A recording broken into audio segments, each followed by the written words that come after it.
Olá, começamos agora o programa Cidadania em Debate, uma iniciativa do Tribunal Regional Eleitoral de Mato Grosso em parceria com a TV Assembleia. Mato Grosso conta hoje com aproximadamente mais de 2 milhões de eleitores e destes, 54% já fizeram o cadastramento biométrico. A revisão do eleitorado com o cadastro biométrico já foi finalizado em 34 municípios do estado e atualmente esse procedimento está acontecendo em outros 26 municípios. No programa de hoje vamos levar até você, cidadão eleitor, todas as informações referentes à revisão com biometria. E para isso, convidamos o diretor-geral do Tribunal Regional Eleitoral de Mato Grosso, Nilson Fernando Gomes Bezerra. Nilson, muito obrigado por aceitar o nosso convite. Eu que agradeço, muito obrigado pela oportunidade.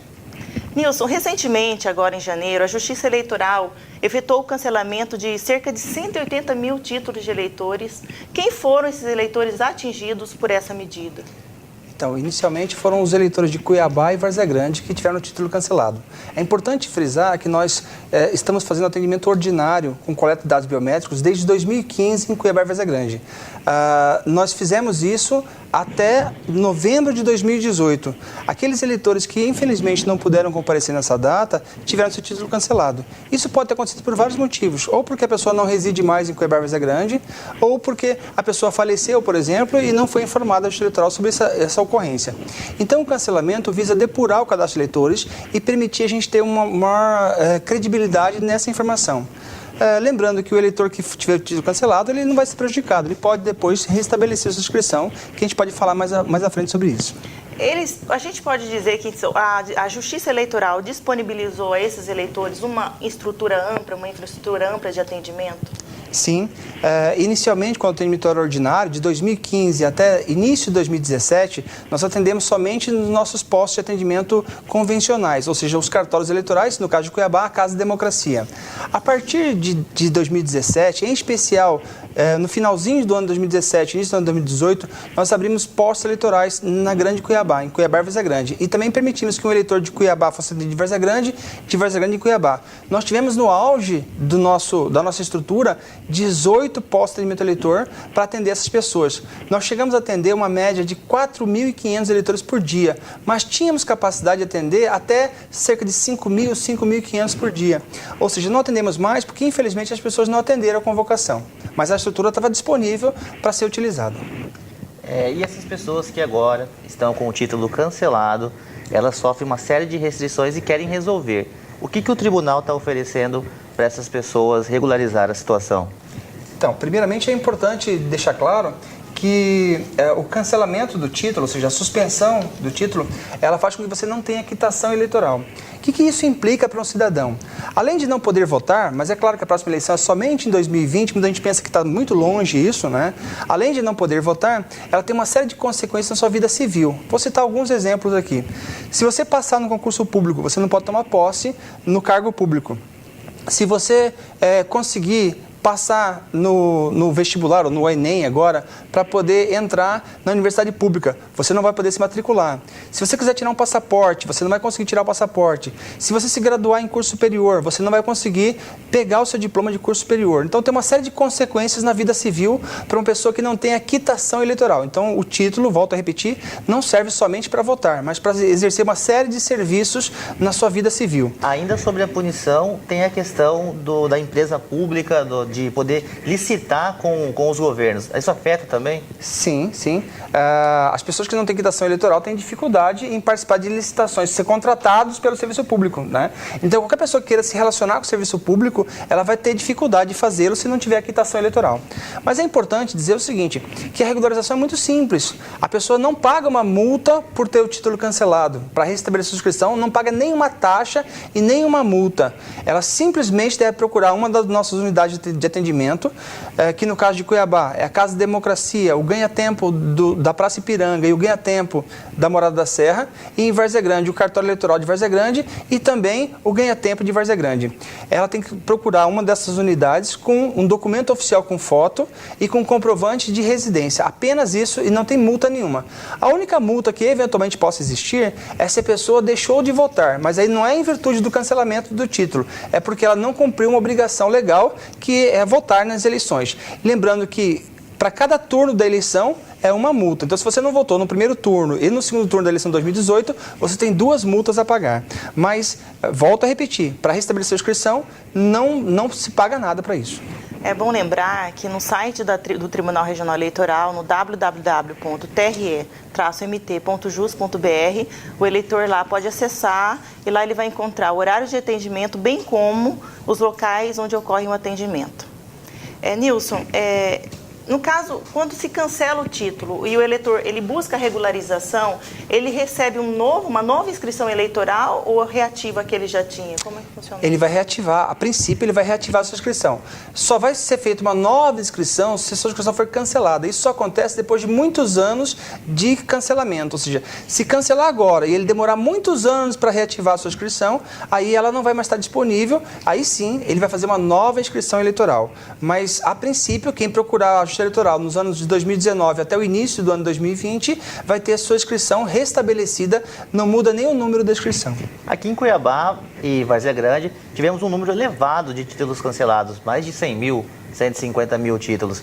E tem muitas pessoas que acabam não se lembrando e tem dúvida se o título dela pode ou não estar cancelado. Como que ela pode descobrir isso, a situação do título eleitoral?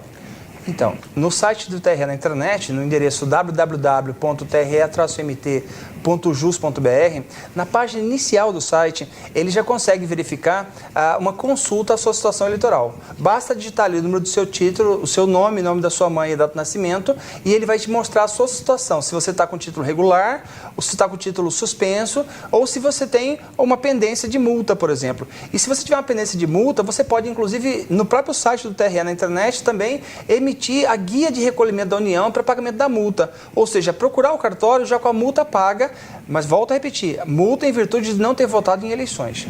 Atualmente, a Justiça Eleitoral está realizando a revisão do eleitorado com a coleta de dados biométricos em outros municípios. Ao todo, são quantos municípios? Há um prazo para que eles procurem o cartório dos seus municípios para efetuar o cadastramento? Então, desde o dia 3 de dezembro deste ano até o dia 29 de março de 2019, o Tribunal está fazendo revisão do eleitorado com coleta de dados biométricos em 26 municípios de Mato Grosso. Eu vou destacar só os principais aqui, porque não dá para relacionar todos os municípios. A relação completa está disponível no site do TRE na internet, mas nós temos municípios importantes como Tangará da Serra, como Sorriso, Alta Floresta, Barra do Garças, Cáceres. Então, nesses municípios, por exemplo, o eleitor está sendo convocado a comparecer para fazer a revisão do eleitorado e ele tem que comprovar que mora na região ou que trabalha na região, que tem algum vínculo com aquela cidade. Então, ele deve procurar o cartório eleitoral do seu município, munido de um documento oficial com foto e também munido de um comprovante de endereço, quer seja endereço residencial ou endereço comercial. Aí vão ser coletadas suas digitais, as suas 10 digitais, vai tirar uma foto em padrão biométrico também, além da coleta de sua assinatura. Após isso, ele está regular. Aqueles que não comparecerem, infelizmente, a partir de abril, ou seja, após o final do processo revisional, eles terão seu título cancelado. E aí, André, é importante dizer o seguinte, que o tribunal vai direcionar os kits que atualmente estão sendo usados nesses 26 municípios para outros municípios. Mato Grosso tem 141 municípios, nós já concluímos, como você bem disse, em 34 municípios mato-grossenses, estamos fazendo agora em 26, ou seja, quando terminarmos esse processo em março, nós teremos concluído 60 municípios de Mato Grosso 100% biométricos. A partir daí, os kits vão ser direcionados aos outros municípios para continuarmos em mais municípios. A nossa meta é concluir 100% da revisão do eleitorado até 2022. Quantos por cento hoje em Mato Grosso está atendido biometricamente? Mato Grosso está atendido biometricamente com 54%. Em maio, quando cancelarmos os títulos daqueles eleitores que não compareceram na revisão do eleitorado desses 26 municípios, devemos chegar a algo em torno de 72% a 75% do eleitorado cadastrado biometricamente. Em Cuiabá e Várzea Grande também foi permitido, na época do atendimento biométrico, do cadastro, ser feito o atendimento por agendamento. E agora não está sendo permitido nesses 26 municípios. Por que isso está acontecendo agora? O atendimento, a gente, na verdade, na vida privada, você tem que ter um controle de demanda. Você tem uma estrutura disponível e você tem que controlar a demanda. Como que no mundo privado eles controlam a demanda? Pelo preço. Então, um hotel, por exemplo, ele aumenta o preço no período de alta procura, né, que seria as férias, por exemplo, e ele baixa o preço na época de baixa procura, para tentar controlar a demanda. Por quê? O número de quartos disponíveis no hotel é fixo, né? Então você tem que controlar o número de pessoas que vêm comparecer. Então se você tem 100 quartos, não adianta vir 1.000 pessoas, você só consegue atender 100, e no outro momento vem 10 pessoas, você tem uma capacidade ociosa. Então, para tentar controlar isso, nós controlamos, já que nós não cobramos nada, então não podemos regular pelo preço, a gente regula por meio do agendamento, ou seja, a pessoa agenda para que todos fossem atendidos confortavelmente. Mas, infelizmente, não deu certo muito o agendamento, por vários motivos. Primeiro motivo, muita gente agendou e não compareceu. Então, o nosso atendente ficou lá esperando ele naquele horário e não foi utilizado. Ou seja, o tribunal gastou o dinheiro para botar uma infraestrutura à disposição e não foi utilizada. E também, muita gente, além de não agendou em alguns horários. Então, tinha alguns horários que ficava ocioso, porque ninguém tinha agendado para aquele momento. Então, a gente percebeu que, infelizmente, o agendamento, que seria muito mais cômodo para o eleitor, não deu certo. Então, a gente optou por acabar com o agendamento e vamos atender sob demanda. Ou seja, quando a demanda aumentava, nós aumentávamos a estrutura, botávamos mais kits, mais postos de atendimento. Sem demanda, a gente diminuiu os kits. Então, o tribunal chegou no auge da biometria em Cuiabá a ter 18 postos de atendimento eleitor em funcionamento. Por quê? Porque nós tivemos uma alta procura, aumentamos os postos. Por que os títulos, a Justiça Eleitoral optou por não efetuar o cancelamento dos títulos de Cuiabá e Várzea Grande antes da eleição geral de 2018? Então, na verdade, a eleição, como você bem disse, é uma eleição geral. Se fosse uma eleição municipal, o tribunal ia cancelar o título de eleitores de todos os bairros, então isso não ia influenciar nas eleições. Mas como uma eleição geral, uma eleição para governador, deputado federal, estadual, senador, se a gente cancelasse os eleitores da Baixada Cuiabana, ou seja, Cuiabá e Várzea Grande, das duas maiores cidades de Mato Grosso, e não cancelássemos de Cáceres, não cancelássemos de Barra do Garças, de Sorriso, por exemplo, nós iríamos prejudicar os candidatos com base eleitoral na Baixada Cuiabana e, consequentemente, favorecer os candidatos com base eleitoral em outros municípios. Então, o tribunal ia fazer de forma indevida uma interferência no processo eleitoral. Então, para evitar isso, o tribunal adiou o cancelamento para depois do segundo turno das eleições, para não prejudicar as eleições, para que nenhum candidato com base eleitoral em Cuiabá e Várzea Grande não fosse prejudicado. Nós vamos fazer uma pausa para um breve intervalo. Você que está conosco, não saia daí, que logo voltamos.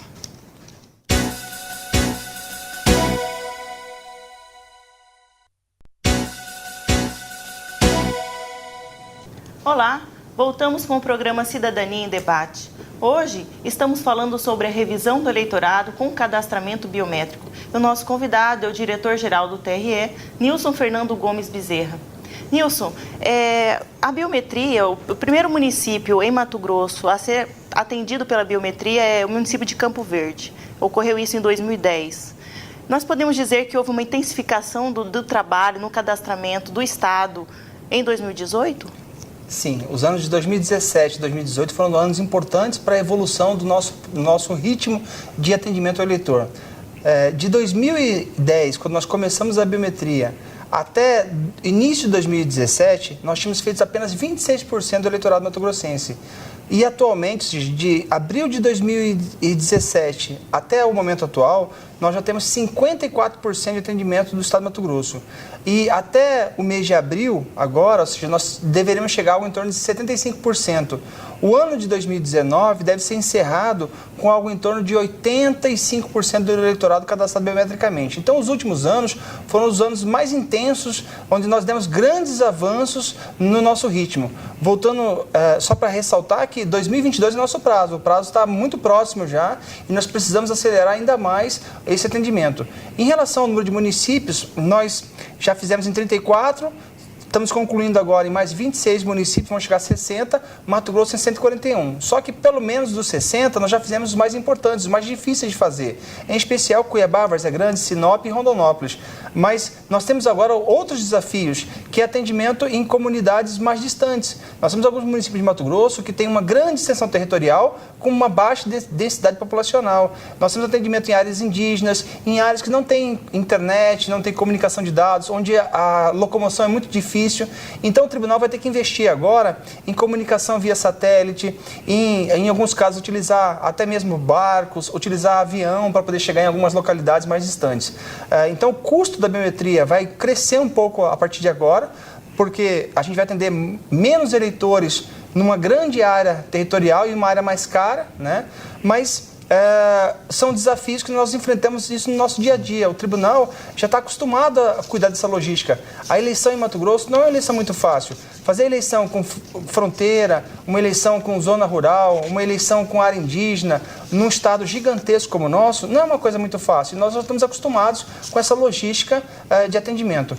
Mas nós vamos ter que fazer alguns investimentos agora. O tribunal está licitando agora comunicação via satélite. Então, nós vamos, nesse segundo semestre de 2019 e início de 2020, já fazer muitos atendimentos em localidades bem distantes mesmo. Existe uma série de pessoas que eu acredito que fica em casa se perguntando. É um trabalho enorme você coletar em todo o Mato Grosso a biometria da população. Por que o tribunal investe, dedica tanto trabalho a fazer o cadastro biométrico? Qual a importância disso para o tribunal, para a sociedade, para o Brasil como um todo? Então, Daniel, excelente pergunta que você fez. É importante a gente deixar claro o seguinte: tudo começou, na verdade, no longínquo ano de 86. Em 86, o tribunal concluiu o processo de cadastramento dos eleitores para ter uma base única de eleitores. Até então, cada cartório eleitoral tinha algumas pequenas fichas de eleitores. Então, você conseguia ter, por exemplo, 2 títulos, um em cada município, né? Agora, em 86, nós fizemos um grande recadastramento de eleitores no Brasil inteiro e passamos a ter uma base única de eleitores. Um outro passo seguinte que nós demos, muito importante para a lisura do pleito eleitoral, foi a criação da urna eletrônica, que o primeiro protótipo, Daniel, ele é aqui de Mato Grosso. Então, o TRE Mato Grosso fez o primeiro protótipo do que veio a ser no futuro, que a gente conhece hoje como urna eletrônica. E a urna eletrônica, ela garante a segurança do processo. Mas aí vem uma pergunta: é impossível você fraudar o sistema de votação? Não, é possível fraudar. E eu vou dizer qual que é o nosso elo fraco. O elo fraco do sistema de votação brasileiro é justamente a identificação do eleitor. Hoje, o nosso título não tem uma foto, por exemplo. Então, se eu conseguir pegar o título do Dino, por exemplo, eu consigo ir lá no dia da eleição e votar pelo Daniel Dino. Meu nome é Nilson, eu me apresento como Daniel Dino e voto por ele. Então, a biometria, ela surge no primeiro momento como mecanismo de segurança para garantir que um eleitor não possa votar por outro e que um eleitor não tenha 2 títulos de eleitor. Por quê? Pela biometria, eu consigo garantir que o Nilson não vai ter 2 documentos. Para você ter uma ideia, no estado de Goiás, por exemplo, foi identificado um eleitor que ele tinha 52 inscrições eleitorais. Graças à biometria, que no caso do estado de Goiás já concluiu em 100% do estado, esse eleitor foi identificado com 52 inscrições. É claro que ele responde a um processo, né? Por falsidade ideológica, por falsificação do documento público, uma série de outros processos que ele está respondendo por isso, mas ele não vai votar mais 52 vezes como antes ele podia votar. Então, inicialmente, a biometria surgiu para garantir isso, a unicidade do eleitor e, consequentemente, a lisura do pleito eleitoral. Entretanto, nós temos hoje na Justiça Eleitoral o maior cadastro de pessoas do Brasil. Ninguém tem um cadastro tão grande e tão completo como nós temos hoje. Então, a partir disso, o que o Congresso Nacional fez? Ele resolveu colocar em prática um sonho antigo do Brasil, que é ter o famoso documento único, Andréa. Então, criou-se, por meio da Lei 13.444, o DNI, o Documento Nacional de Identidade, que a partir dos dados coletados pela Justiça Eleitoral, nós vamos ter no futuro um documento que vai substituir, a princípio, o RG, o CPF e o título de eleitor no único documento. E os outros documentos que não vão ser substituídos ainda, eles vão ser obrigados a se vincularem a esse DNI. Ou seja, a sua CNH vai se vincular ao DNI de forma que você tenha que ter um DNI único para ter uma CNH única, por exemplo, né? A carteira de trabalho, o passaporte, uma série de outros documentos vão se vincular ao DNI. Então, com isso, nós vamos, por exemplo, poder combater fraudes. A estimativa é que o Brasil tem algo em torno de 60 bilhões de fraudes por ano só com a identificação dos cidadãos. Em especial, duas grandes instituições são as mais fraudadas. O INSS, nós temos um rombo gigantesco no INSS, porque pessoas se aposentam, por exemplo, sem serem elas mesmas. Ou seja, você faz nascer uma pessoa com 60 anos e aposenta ela no dia seguinte, por exemplo. Com o DNI, isso não vai acontecer mais. Uma outra fraude muito grande que acontece é em relação ao sistema bancário. no sistema bancário, se você conseguir ter 2 CPFs hoje, isso é muito fácil ter 2 CPFs hoje, você consegue, por exemplo, no seu segundo CPF, se o CPF falso, você consegue fazer um empréstimo bancário. Aí você não paga, vai negativar o seu CPF, mas não é o CPF que você usa, você tem um segundo CPF, né? Então o banco ele toma esse prejuízo, mas não se engane, o banco não fica com esse prejuízo. O banco ele faz o quê? Ele faz com que nós, brasileiros, paguemos o maior juro do mundo, ou um dos maiores juros do mundo. E grande parte desse juro está relacionado com o custo do Brasil. A fraude, o banco divide a fraude que ele tomou para todos os seus correntistas. A gente paga um pouquinho mais caro de juro graças à fraude. Se a gente tiver um Brasil com menos fraude, por exemplo, a gente consegue pagar juros menores, por exemplo. Então, estima-se, como eu disse, em 60 bilhões de reais por ano de economia quando nós tivemos o documento único.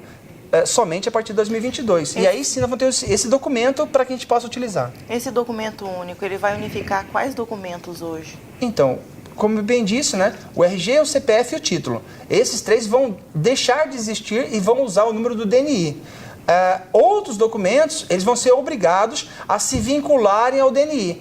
Desde os documentos mais complexos, como é o exemplo a carteira de trabalho, vai ter que constar na carteira de trabalho o número do DNI, né, e vai ter que fazer essa verificação do número do DNI, até documentos mais simples. Por exemplo, a minha carteira funcional do Tribunal Eleitoral, ela vai ter que ter lá o número do meu DNI. Então, todos os documentos vão ter que, de alguma forma ou de outra, se relacionar a essa identificação civil nacional, que vai ser obrigatória a partir de 2022. E quando a gente fala em documento único, as pessoas não precisam pensar em uma carteira física, em papel. É tecnologia, é software, é programa. O tribunal ele tem inovado nessa questão no título. Parece que não teremos mais título em papel? Sim. O título de eleitor, que atualmente ainda era impresso, a gente deixou de imprimir o título de eleitor. Ou seja, quem perdeu o título de eleitor, não adianta mais procurar o título eleitoral para poder buscar uma segunda via do título. O título vai simplesmente, você consegue instalar um aplicativo no seu celular, que é chamado e-título, e a partir desse aplicativo, você consegue votar, por exemplo, sem precisar de um outro documento. Se você tiver feito a biometria, a sua foto aparece no aplicativo. Se você não tiver feito a biometria, aí sim, você é obrigado, além do aplicativo, a utilizar um documento oficial com foto, que seria o RG, por exemplo. No mesmo caminho, vai seguir o DNI também. Inicialmente, o DNI vai surgir de uma maneira virtual, ou seja, por meio de um aplicativo de celular. Então, você vai ter o seu RG, o seu CPF, o seu título, através de um aplicativo de celular. E, posteriormente, ou seja, depois de 2022, quando nós concluímos todo o processo revisional do Brasil, aí sim vai sair uma carteira física, né? Porque muita gente não tem acesso à internet, em locais mais distantes, então você vai ter que ter uma carteira física. Essa carteira física ela vai vir com um chip, e dentro desse chip vão ter informações sobre você. Por quê? Porque caso a pessoa que vai ter acesso ao seu documento não esteja conectada à internet, ela pode pegar os seus dados offline por meio do chip. E aí é importante, Daniel, hoje a gente assina contratos por meio de imprimindo no papel e assinando aqui. No futuro, a gente vai assinar contrato na internet mesmo, né? Sim. Nós vamos ter acesso aos serviços, por exemplo, eu quero ser atendido pelo INSS. Eu não vou precisar ir ao INSS, eu vou da minha casa, do meu computador, me identificar e provar que eu sou o Nilson para poder ter acesso ao serviço do INSS. Mas como que eu vou provar isso? Por meio desse documento, que vai estar embutido dentro dele uma certificação digital. Então, eu vou ter que conseguir provar que eu sou o Nilson por meio desse documento que tem o meu certificado digital embutido. Os advogados hoje utilizam certificados digitais para acessar o processo judicial eletrônico. Mas hoje, quem tem certificado digital é um número muito pequeno de pessoas. São os juízes, os promotores, os advogados e os servidores que trabalham no judiciário. Mas, no futuro, todo cidadão brasileiro que tiver um DNI vai ter embarcado no seu documento um certificado digital. Então, todas as nossas transações vão ser pela internet. Então, você vai fazer uma compra num site, por exemplo, você vai se identificar pelo seu DNI, colocando a sua senha do seu certificado digital, para garantir que você é o Nilson que está comprando. Então, não vai acontecer de uma pessoa fazer transação em nome de outra pessoa, porque vai ser obrigatório o uso dessa identificação civil, que vai ser nacional e que vai ter acesso não só aos órgãos públicos, mas também aos privados. No caso de órgão público, o acesso à identificação civil nacional é gratuita. Para as empresas privadas, por exemplo, um banco quer consultar se você é o Nilson realmente na hora de abrir uma conta. Aí o banco vai ter que pagar uma taxa, e essas taxas que os privados vão pagar é que vão sustentar toda a infraestrutura de serviços que vão estar relacionados com a identificação civil nacional e que vai garantir tudo isso. o banco ele vai economizar muito dinheiro. Por quê? Porque se você não abre uma conta falsa no banco, por exemplo, você não vai dar calote no banco. Então, o banco lucra com isso. Então, mesmo pagando alguns centavos por uma consulta, é muito mais barato isso do que ele não consultar e tomar uma fraude, por exemplo, né? Então, o Brasil ganha muito com isso no futuro. Neste novo universo tecnológico, o que o tribunal já está oferecendo de serviço pela internet? Então, o nosso site internet é um dos sites mais completos do Brasil. O CNJ avaliou os 93 sites de tribunais eleitorais do Brasil e entendeu que o TRE Mato Grosso era o melhor tribunal de Mato Grosso. Ou seja, nós temos mais serviços disponíveis na internet do que todos os demais tribunais de Mato Grosso. E estamos entre os 10 melhores tribunais do Brasil, entre todos os ramos de justiça, entre tribunais eleitorais, tribunais do trabalho, tribunais militares, tribunais de justiça e tribunais federais. Entre todos, em conselhos, tribunais superiores, entre todos os tribunais do Brasil, nós somos entre os 10 melhores em termos de serviço. E nós tentamos, de alguma forma, fazer com que a pessoa não precise se deslocar ao tribunal. Nós sempre trabalhamos com acessibilidade. Muito mais importante do que construir um prédio acessível, com rampa, com banheiro disponível, é fazer com que a pessoa consiga resolver os serviços da sua casa sem precisar ir até o tribunal. Então, o foco principal são dos nossos principais clientes. O nosso principal cliente, sem dúvida, é o cidadão eleitor. E o nosso segundo cliente é o advogado, que por meio dele é que os candidatos, os partidos políticos, o próprio cidadão tem acesso aos processos judiciais. Então, nossos principais focos são esses. Nós temos duas cartas de serviço, uma carta de serviços ao cidadão e uma carta de serviços ao eleitor, onde lá está disponível todo o rol de serviços que estão disponíveis na internet para ser utilizado. Nós vamos, inclusive, atualizar essa carta nesse ano de 2019 e vamos unificar isso numa única carta de serviços, onde vai ter todo o rol de serviços disponíveis. Além disso, o tribunal, como inovador como nós vamos fazer uma comissão agora para tentar desburocratizar ainda mais tudo isso. Vou dar um exemplo, uma novidade de primeira mão. Hoje, nós, na revisão do eleitorado, exigimos ainda comprovante de residência. A pessoa tem que levar um comprovante de residência. Nós estamos estudando mecanismos para tentar fazer com que a gente consulte comprovante de residência de forma automática, sem que a pessoa precise levar o comprovante. Por exemplo, se a gente fizer um termo de cooperação com a Energisa, e eu tiver acesso ao banco de dados da Energisa, eu posso saber o endereço de cada pessoa sem precisar obrigatoriamente que ela entregue um comprovante da sua conta de energia, por exemplo. Então o tribunal está cada dia mais desburocratizando e disponibilizando serviços na internet, porque as pessoas não têm mais tempo hoje de tomar um banho, se aprontar e ir até um órgão público. Elas preferem muito mais resolver as coisas da sua casa, em especial de um aparelhinho chamado smartphone. Os celulares hoje mudaram o mundo e nós não estamos atentos a isso. Nós estamos cada dia mais disponibilizando novos serviços na internet. Nilson, infelizmente o nosso tempo acabou. Eu gostaria imensamente de agradecê-lo por aceitar o nosso convite. Espero revê-lo em outras oportunidades. E você que esteve conosco, muito obrigado. Espero revê-lo brevemente no próximo programa.